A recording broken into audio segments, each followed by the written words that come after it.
Assalamualaikum warahmatullahi wabarakatuh. Perkenalkan, saya M. Indra Alfasya dari kelas 3 PJJF, NIM 0622 4014 2003.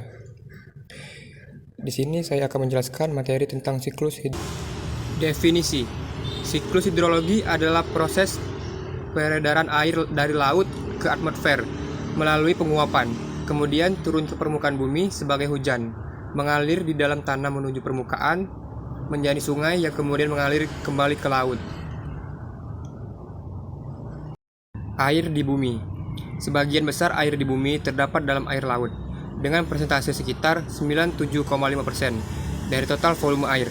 Hanya sekitar 2,5% yang merupakan air tawar, dan dari jumlah ini didapatkan sekitar 68,7% dari air tawar tersebut berada dalam bentuk es dan salju di kutub, gletser, dan pegunungan.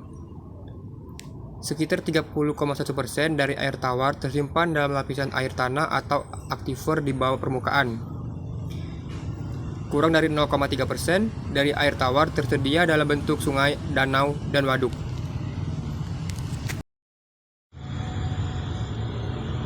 Yang terakhir, siklus hidrologi. Berikut adalah tahapan-tahapan utama dalam siklus air.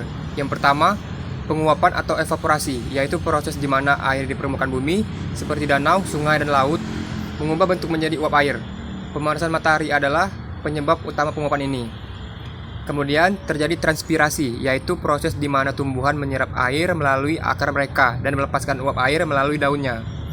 Selanjutnya terjadi kondensasi, yaitu uap air yang terangkat ke atmosfer mendingin dan berubah menjadi tetes air kecil atau kristal es, sehingga membentuk awan. Proses ini terjadi ketika uap air bertemu dengan udara dingin di atmosfer.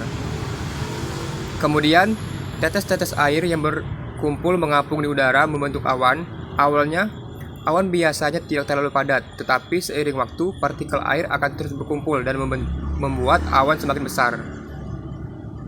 Selanjutnya terjadi presipitasi, yaitu ketika partikel air di awan menjadi terlalu berat untuk diangkat oleh angin.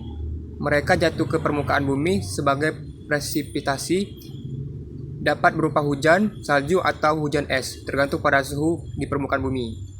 Lalu aliran permukaan, yaitu air hujan atau presipitasi yang jatuh ke tanah, bisa mengalir di permukaan bumi, menuju sungai, danau, atau laut. Ini adalah aliran permukaan, dan air ini akan mengikuti topografi alamiah menunjuk titik-titik yang lebih rendah. Selanjutnya terjadi infiltrasi, yaitu sebagian air hujan yang jatuh ke tanah akan meresap ke dalam tanah. Air ini akan merembes melalui lapisan tanah dan dapat menyuplai air tanah atau mengisi aquifer. Lalu, air yang meresap ke dalam tanah mengisi zona air tanah. Air ini dapat diambil melalui sumur-sumur atau kembali ke permukaan melalui air. Mungkin cukup sekian materi yang dapat saya sampaikan. Saya mohon maaf apabila ada kekurangan dan salah kata. Kepada Allah saya mohon ampun. Saya akhiri. Wassalamualaikum warahmatullahi wabarakatuh.